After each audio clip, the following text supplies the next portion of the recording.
So let's get more on the polls now from Washington Bureau Chief Political Director Rick Klein. Still a tight race.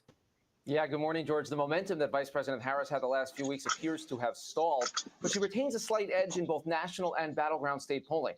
Our latest poll with Ipsos shows Harris up 52-46 among likely voters. That's basically where the race was before the Democratic convention. It's still there now.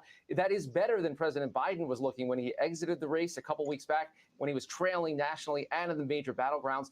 Our 538 polling average now has Harris up slightly, but just slightly, in 6 of the 7 battleground states. This remains pretty close to a toss-up as we enter this critical stretch, George. One thing we're seeing, gender gap is widening.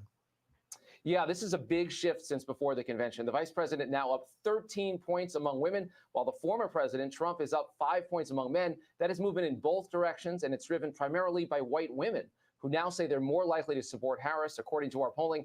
You get some sense of why this is inside the issues. Harris seen as more trustworthy by far on her ability to handle abortion rights, which is why Trump is trying to find a new position, one would presume. Trump, though, retains a decisive edge on his ability to handle the economy and inflation, as well as the border. And if the election is about personal favorability or trust of the candidates, it now looks like Harris has the edge.